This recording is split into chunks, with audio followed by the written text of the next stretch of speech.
With a handful of days until Australia's election, former Sydney Morning Herald editor-in-chief Peter Fray assesses the national mood, and asks whether Kevin Rudd can possibly pull off a win. A week from now, Kevin Rudd will discover if he will be remembered as the Australian Prime Minister who twice won and twice lost the leadership of his nation. If voters reject him and his ruling Labour Party on 7 September, the electorate will have decided against Rudd only once. However, his own party did the other half of the job. Nothing much is looking positive for Mr. Rudd and Labour. The polls point to a loss. Rupert Murdoch's press ridicules him on a daily basis, and the party's pitch that started positive, about reshaping the economy to deal with the end of the mining boom, has rapidly shifted to the negative. Labour is trying to scare its way back into office. The nation, it seems, is readying for change. The Conservative coalition, led by Tony Abbott, will reclaim power 6 years after Mr. Rudd defeated Mr. Abbott's political mentor,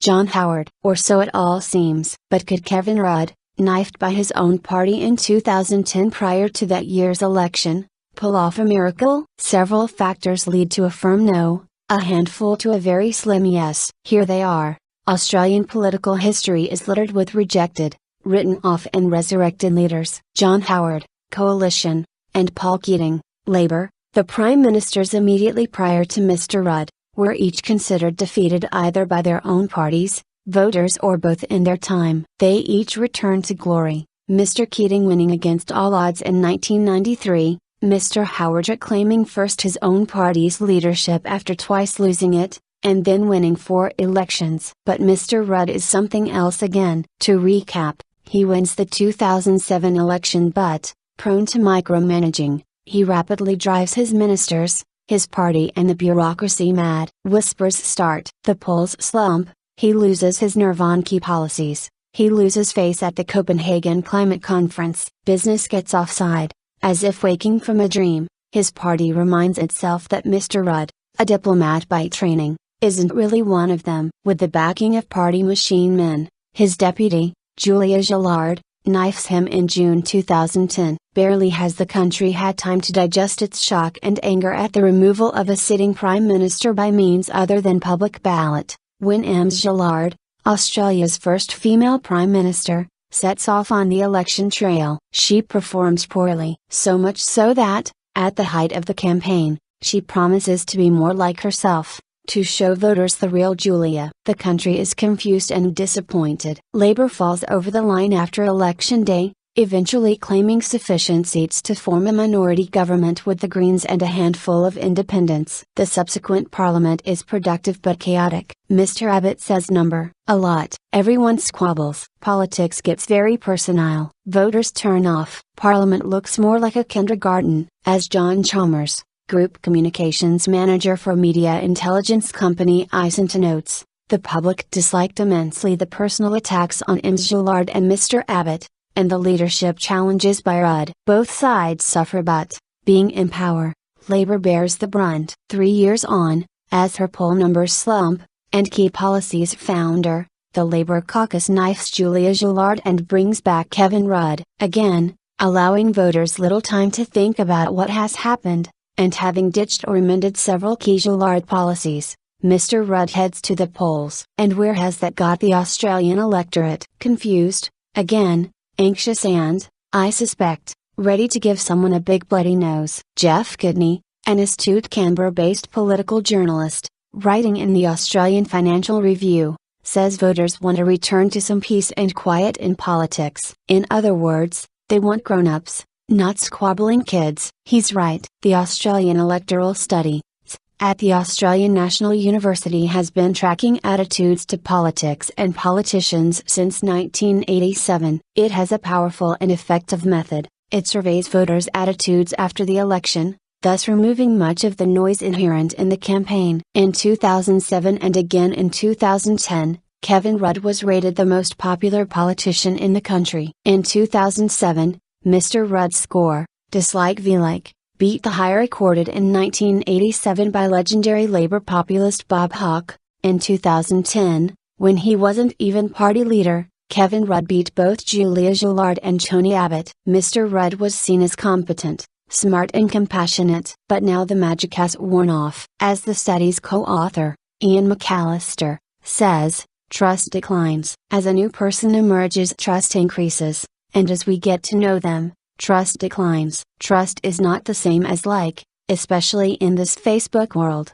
but it is a vital ingredient of victory. Further complicating the outlook for Mr. Rudd, and whoever follows him, is that voters appear less likely to trust their representatives across the board. This shows that Australians have been losing trust in their MPs for decades. The combination of this underlying trend with the chaos and bloodletting of the past few years do not augur well for Mr. Rudd and Labour. Rupert Murdoch and his editors, who control the key mastheads in every Australian city aside from Perth, have got it in for Kevin Rudd and Labour. In Sydney, the Daily Telegraph, and Brisbane, the Courier Mail, in particular, the Murdoch tabloids have been running hard and hot against Labour in general and Kevin Rudd in particular. This is no big secret and, for all the distaste such actions leave, Murdoch editors have every right to advocate and campaign. Of greater concern for Labour is that with Murdoch tabloids leading the charge, and talkback radio not far behind, Kevin Rudd is becoming a subject of national ridicule. His every character flaw or perceived character flaw is being amplified tenfold. He is rude, he is vain, and he is fat. It is open season on the Prime Minister. If the coalition thinks this will happen only to Labour people, they should think again. But for now, the Murdoch media is doing a fine job of contributing to the general negative vibe around Labour and its management of the country. That is a tried and tested way of pulling voters away from progressive parties to the supposedly safer hands offered by the Conservative side. London-born, Oxford-educated Tony Abbott could soon be measuring the curtains at the Lodge, the prime ministerial residence in Canberra, the nation's capital. But there's a catch. As the polls indicate, the country is not fully sold on Mr. Abbott's character, nor feels at ease about his capacity to lead. For all his woes, Kevin Rudd remains in front as preferred Prime Minister, though the gap has narrowed. Tony Abbott is not a warm politician, a devout Catholic in an increasingly non-believing nation. He is pugnacious and at times, brittle. His picture opportunity of choice sees him undertaking strenuous, punishing exercise. He runs, he rides, he swims. But does he have a beer with his mates afterwards? Does he have mates? Of course he does. But the nation is a little unsure if he's normal. One of us. The mean-minded may jump to the wrong conclusion that all those long-distance bike rides are an exercise in self-flagellation. Why does he need to punish himself so? What's he done so wrong? Certainly, as opposition leader he's done a lot of opposing. He would argue that is his job, to hold the government to account. That is obviously true. But it is also true the nation's negative mindset about the government has rubbed off on Mr. Abbott and his side of the chamber. And Tony Abbott's relentless negativity only serves to make that perception stick. That may well all change if Tony Abbott takes control of the country next week. Incumbency is a powerful thing. My guess is that Australia will warm to Mr. Abbott, but never to the same extent as it did to John Howard. But in the campaign's dying days,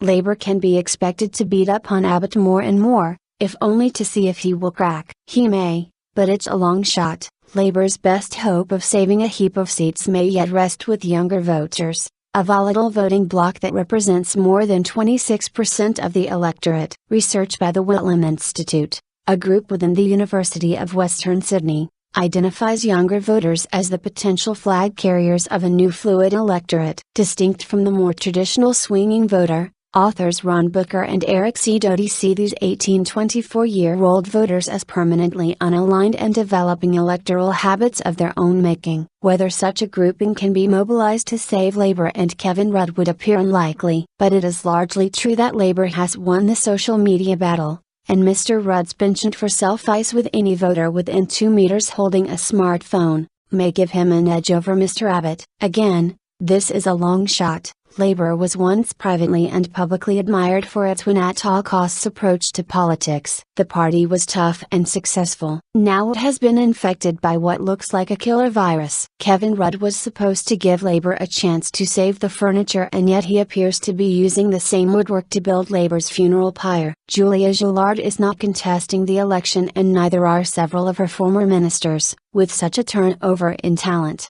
this election will be a watershed for Labour. Irrespective of the result, defeat will serve to sharpen the post-election critiques of where it all went wrong. The first implement to hand should be a mirror,